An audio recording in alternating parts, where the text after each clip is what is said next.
But go ahead and get your feet on there, and now you're taxiing us. So you'll have to just continue that slight little turn, and then keep us going straight down the center line. Yeah. You're doing good. Bookstars, Cessna 36 Delta Sierra, holding shore 35 left, our hotel ready for departure. November 6 Delta Sierra, on course to the west is approved, runway 35 left hotel, clear for takeoff, traffic grumman, 1.5 mile final. Okay, clear for takeoff, 35 left, hotel 36 Delta Sierra, we're turning to the northeast. You want us to go to the right? November 6 Delta Sierra, on course to the northeast is approved. On course to the northeast, 36 Delta Sierra. Roger, 915. There's my rotate speed. Pulling back, and the plane takes off when it's ready.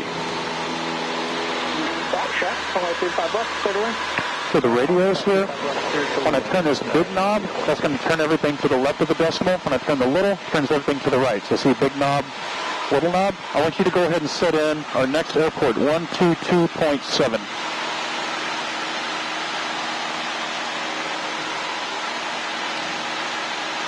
And then to make that one active, you just hit this button right here, and it's going to switch that to where that's the frequency we're listening to. There you go. Right here. So what I want you to do is you'll put your hand on the control. It just takes one hand, really. You know, you see I can fly with just my fingers here. And you have the aircraft. And you have to say... I have the aircraft. There you go. But you see that big brown patch in front of us? Yes, just keep us pointed towards that for now. And you are flying.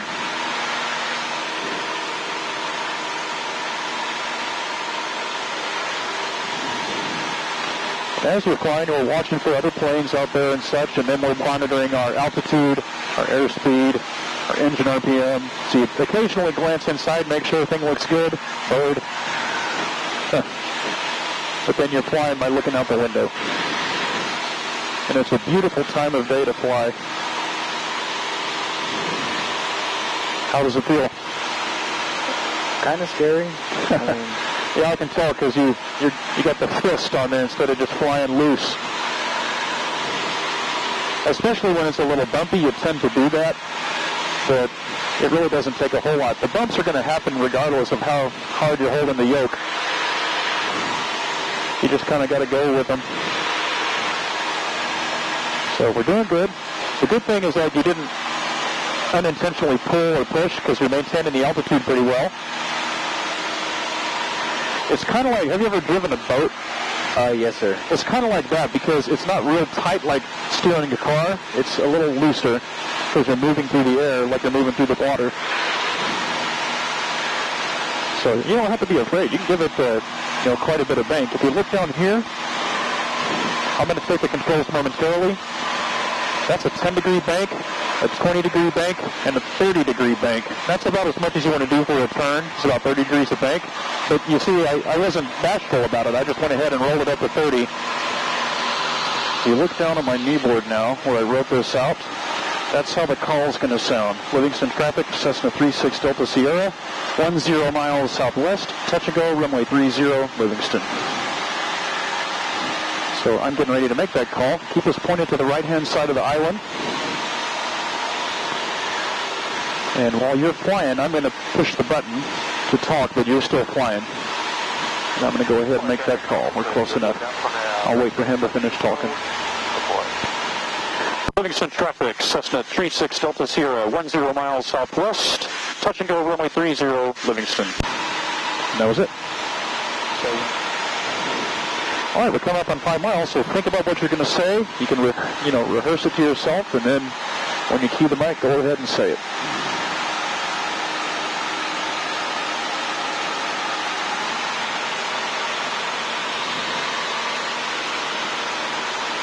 Yeah, it'll be that button right there. Livingston traffic, Cessna 36 Delta Sierra, 5 miles southwest, touch and go, runway 30, Livingston. 30, but good enough. Yeah. All right, and I can see the end of the runway that says 12, pointing that way. The other end says 30. That's how we're going to land at that end down there. So I'm going to go ahead and take the aircraft now. I have the controls. And we'll get down to this kind of angle in at a 45 degree to the downwind. Good. Livingston traffic, Cessna 36 Delta Sierra is left downwind, runway 30, touch and go, Livingston.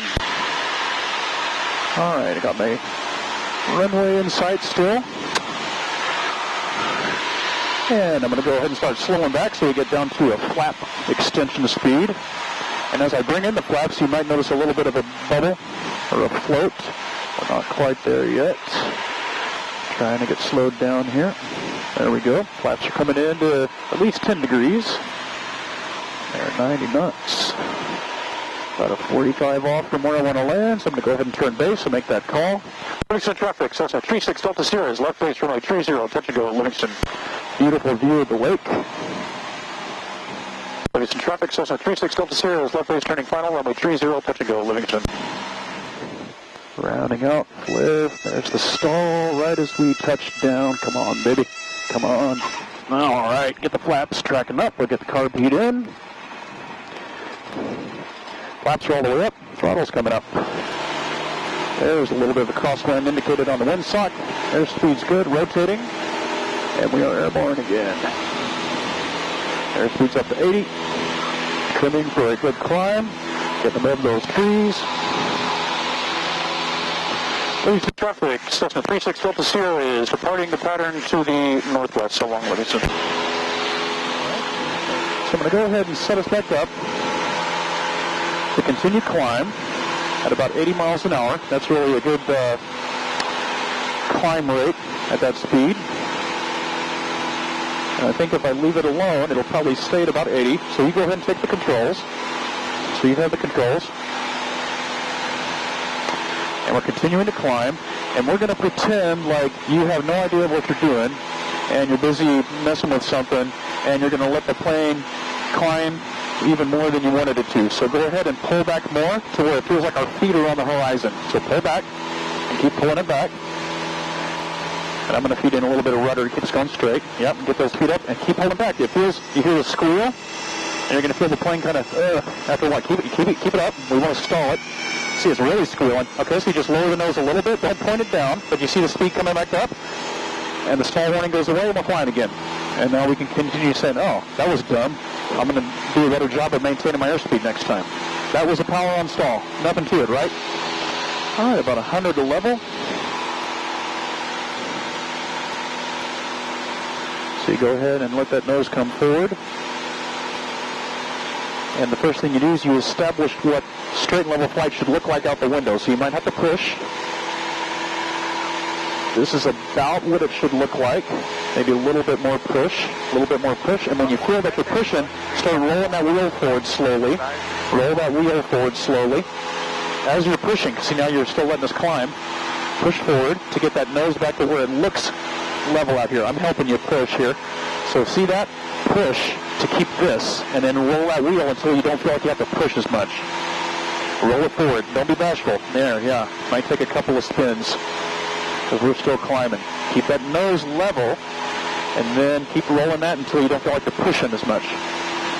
I'm going to try to keep us at 5,000 feet. I'm going to use that smoke out there as a my ground reference, and I'm going to roll this to the right on our steep turn. So you watch this come over, I'm going to go up to 60. So you got 10, 20, 30, and then 60. And I've got to pull to maintain level flight. I'm actually letting it climb a little bit. It's not what I wanted to do. And I'm watching for other traffic out there. Now I can feel the G's, about 2 G's to pull to keep us level. And I'm going to watch for that little smoke that's out there. I think it was that one. No, it was that one over there. So we'll keep that 60 in, that pull, and then I roll out. And I got about 100 feet high at one point, maybe a little bit more, but we're back where we started. So that's what you're going to do. You can do that either left or right, your choice. So you have the aircraft. I have the aircraft. And don't be bashful. Rack it up, and I'll help you if I need to, but you go ahead and do it. So go ahead and roll us into 60 degrees. Pull as you continue that around. You're going to have to pull back to maintain altitude. Pull, pull. There's your 60. I'm going to help you with a little bit of trim. Fort traffic, 3511 Hotel, joining left down to You can feel that G pulling us into the seat. And keep it coming around, doing good. And we're looking for our little smoky boy. There he is. And you're going to roll us out when we get there. Go ahead and roll us out. And I'm helping with the trim. All right, not bad. Steep turn. And what you'll notice is the controls are a little more mushy. I can move this a lot more, but not get as much effect as when we were flying at twice the speed. All right, so you go ahead and take the aircraft. You have the aircraft. I have the aircraft. Okay, and just get a feel for how it feels to be flying around kind of slow and mushy like this. That just gets you used to feeling what it's like when you're in the traffic pattern, you're on approach, that it's not going to be quite as responsive for you. All right, now what we're going to do is I'm going to throttle back a little more, and you're going to let it settle into a descent. All right, so don't try to fight that. We do want to descend. We're pretending like we're coming into an imaginary airport up here in the sky. So we'll let that nose ease back down to about 500 foot per minute descent. And then you're pretending like, man, the airport's further away than I thought, so I'm just going to try to squeeze out a little more glide out of this. So you're going to try to pull back a little bit. We'll still be descending, but you're going to pull back, trying to stretch out this glide. Pull back, because I want to see the speed bleed off, and we'll get the warning. So you're trying to stretch out, make that runway. So keep pulling back. We're not trying to lose too much altitude here. And you'll hear the stall start to happen. You hear that? Okay, so I'm going to throttle up, and you're going to try to not climb yet, but you don't want to lose any altitude either. We're going to let that speed come up, and as it does, so don't have us climb just yet. I'm going to start taking out some flaps. We're not descending, so we're not going to hit the imaginary trees. I'm going to bring up the flaps a little bit, and you'll see the speed pick up. I'll bring the flaps up a little bit more, and you'll see the speed pick up. Bring the flaps all the way back up. And don't let us descend, because we're still pretending there's trees out there. And we did a good job. That was a power off stall.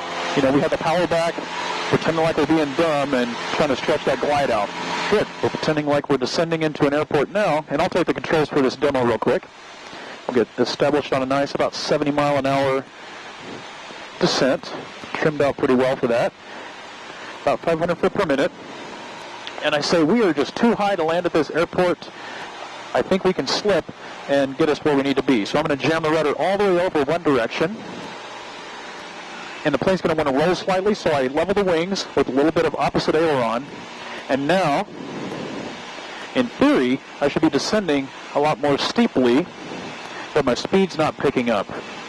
And so the plane is angled this way, but we're, in theory, tracking kind of this way, because we're presenting that side of the airplane to the slipstream. And I'm trying not to let the speed pick up.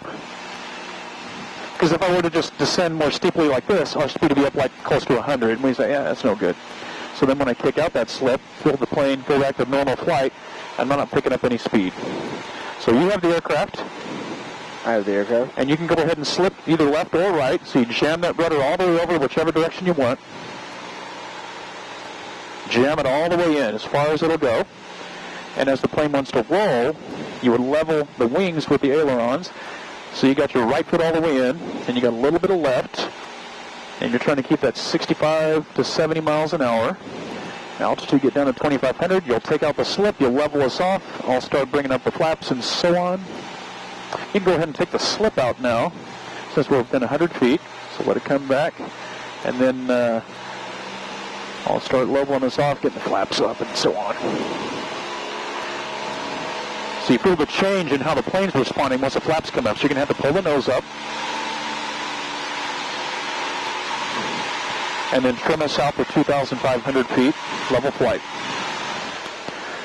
I'm adjusting my pitch for the airspeed I want, 70 miles an hour. And I'll work the throttle to correct the altitude. Seems kind of backwards, but that's how the airplane do. A little bumpy over the trees here as we come in. Feed in a little more throttle here. Now you see that red light starting to come in. If it's too white and too red, that means we're perfect on glide slope. We're still a little high. I'd rather be a little high over the trees. Stand by, 30. We'll be just fine. All right, there's the 2 red. Now it says we're a little low, but landing's assured. Bring the throttle all the way back. rounding out, flare, flare, flare. There's the stall. Tower experimental 14 Lima Charlie. Oh, many. 13 miles to the west, inbound for landing with Gulf.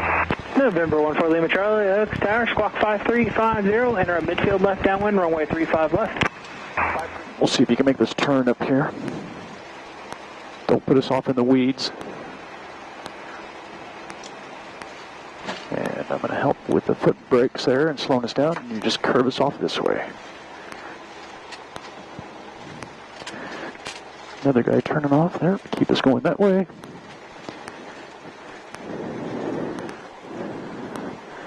I'll get us pointing where we need to go. Your dad's there. You can wave at him. You see him?